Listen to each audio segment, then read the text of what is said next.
some observations for your future.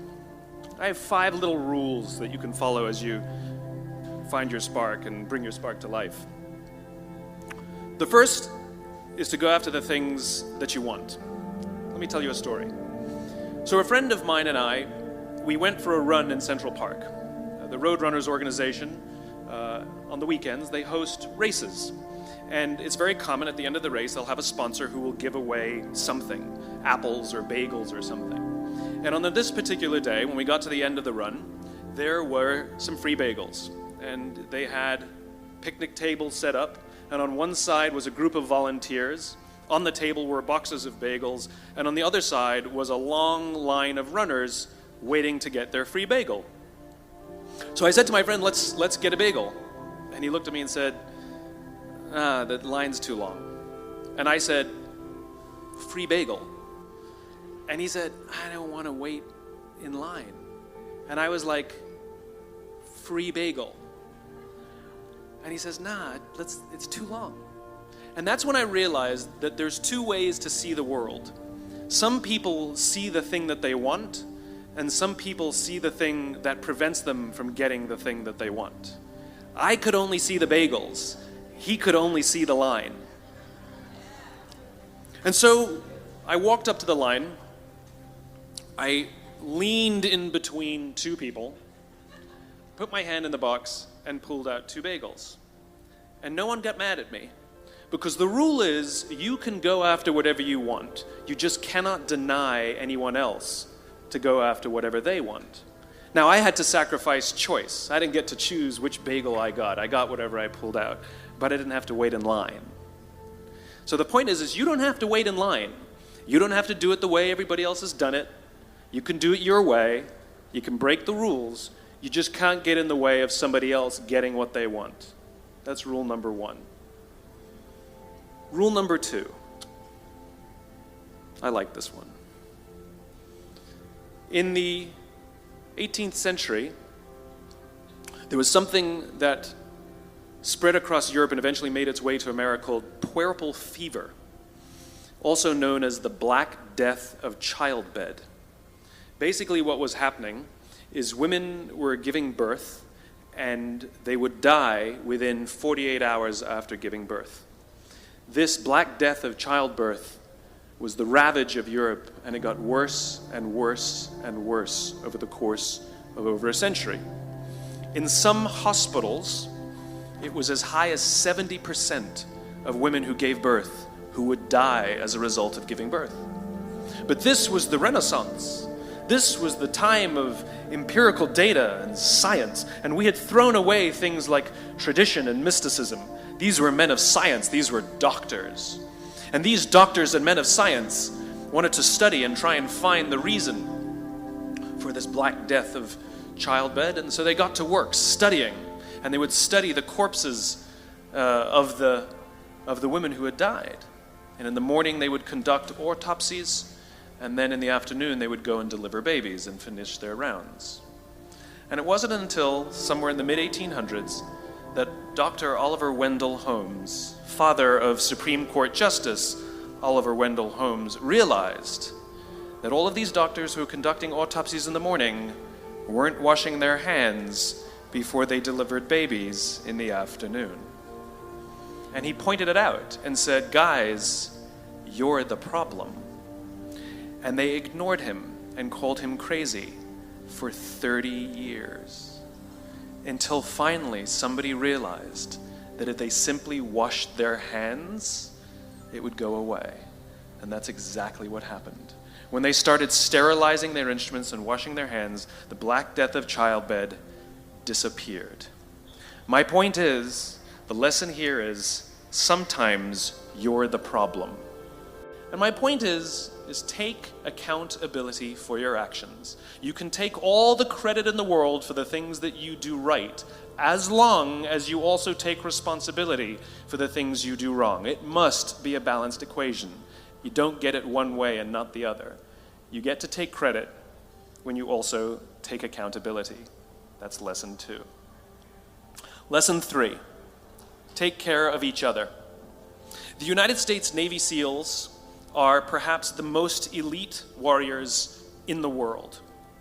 And one of the SEALs was asked, who makes it through the selection process? Who is able to become a SEAL? And his answer was, I can't tell you the kind of person that becomes a SEAL. I can't tell you the kind of person that makes it through BUD/S. But I can tell you the kind of people who don't become SEALs. He says the guys that show up with huge, bulging muscles, covered in tattoos, who want to prove to the world how tough they are, none of them make it through. He said the preening leaders who like to delegate all their responsibility and never do anything themselves, none of them make it through. He said the star college athletes who've never really been tested to the core of their being, none of them make it through. He says some of the guys that make it through are skinny and scrawny. He said some of the guys that make it through, you will see them shivering out of fear. He says, however, all the guys that make it through, when they find themselves physically spent, emotionally spent, when they have nothing left to give physically or emotionally, somehow, some way, they are able to find the energy to dig down deep inside themselves, to find the energy to help the guy next to them. They become SEALs, he said. You want to be an elite warrior. It's not about how tough you are. It's not about how smart you are. It's not about how fast you are. If you want to be an elite warrior, you better get really, really good at helping the person to the left of you and helping the person to the right of you. Because that's how people advance in the world. The world is too dangerous and the world is too difficult for you to think that you can do these things alone. If you find your spark, I commend you. Now, who are you going to ask for help, and when are you going to accept help when it's offered? Learn that skill. Learn by practicing helping each other. It'll be the single most valuable thing you ever learn in your entire life. To accept help when it's offered and to ask for it when you know that you can't do it. The amazing thing is when you learn to ask for help, you'll discover that there are people all around you who've always wanted to help you. They just didn't think you needed it because you kept pretending that you had everything under control. And the minute you say, I don't know what I'm doing, I'm stuck, I'm scared, I don't think I can do this, you will find that lots of people who love you will rush in and take care of you. But that'll only happen if you learn to take care of them first. Lesson 4.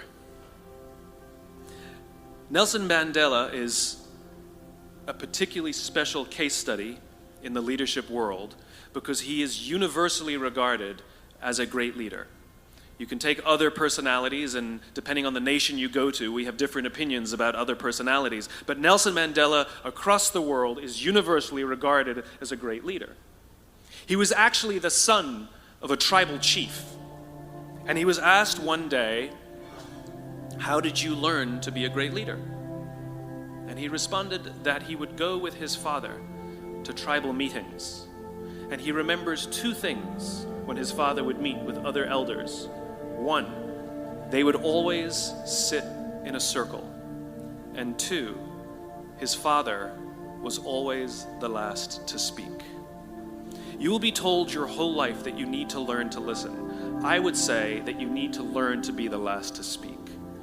I see it in boardrooms every day of the week. Even people who consider themselves good leaders, who may actually be decent leaders, will walk into a room and say, here's the problem, here's what I think, but I'm interested in your opinion, let's go around the room. It's too late. The skill to hold your opinions to yourself until everyone has spoken does two things. One, it gives everybody else the feeling that they have been heard. It gives everyone else the ability to feel that they have contributed. And two, you get the benefit of hearing what everybody else has to think before you render your opinion. The skill is really to keep your opinions to yourself. If you agree with somebody, don't nod yes. If you disagree with somebody, don't nod no. Simply sit there, take it all in, and the only thing you're allowed to do is ask questions so that you can understand what they mean and why they have the opinion that they have. You must understand from where they are speaking, why they have the opinion they have, not just what they are saying. And at the end, you will get your turn. It sounds easy. It's not. practice being the last to speak. That's what Nelson Mandela did. Number 5, my favorite one of all. True story. There was a former Undersecretary of Defense who was invited to give a speech at a large conference, about 1,000 people. And he was standing on the stage with his cup of coffee and a styrofoam cup, giving his prepared remarks with his PowerPoint behind him.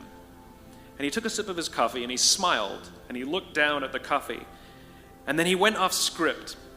And he said, last year I spoke at this exact same conference. Last year I was still the undersecretary. And when I spoke here last year, they flew me here business class. And when I arrived at the airport, there was somebody waiting for me to take me to my hotel. And they took me to my hotel and they had already checked me in and they just took me up to my room. And the next morning I came downstairs and there was someone waiting in the lobby to greet me and they drove me to this here same venue. They took me through the back entrance and took me into the green room and handed me a cup of coffee in a beautiful ceramic cup. He says, I'm no longer the undersecretary. I flew here coach. I took a taxi to my hotel and I checked myself in. When I came down the lobby this morning, I took another taxi to this venue. I came in the front door and found my way backstage, and when I asked someone, do you have any coffee? He pointed to the coffee machine in the corner, and I poured myself a cup of coffee into this here styrofoam cup. He says the lesson is, the ceramic cup was never meant for me. It was meant for the position I held.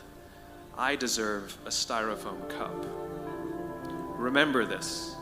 As you gain fame, as you gain fortune, as you gain position and seniority, people will treat you better. They will hold doors open for you. They will get you a cup of tea and coffee without you even asking. They will call you sir and ma'am, and they will give you stuff. None of that stuff is meant for you. That stuff is meant for the position you hold. It is meant for the level that you have achieved of leader or success or whatever you want to call it. But you will always deserve a styrofoam cup. Remember that. Remember that lesson of humility and gratitude. You can accept all the free stuff. You can accept all the perks. Absolutely, you can enjoy them. But just be grateful for them and know that they're not for you. I remember getting off the Acela. I took the Acela from New York to Washington, D.C. And I got off the train like everybody else. And I was walking down the platform like everyone else. And I walked past General Norty Schwartz, who used to be the chief of staff of the United States Air Force, the head of the Air Force. And here I did, see a guy in a suit schlepping his own suitcase down the platform just like me. And just a couple months ago, he was flying on private jets and he had an entourage and other people carried his luggage. But he no longer held the position. And so now he got to drag his own suitcase. And never did it sort of remind me more that none of us deserve the perks that we get. We all deserve a styrofoam cup.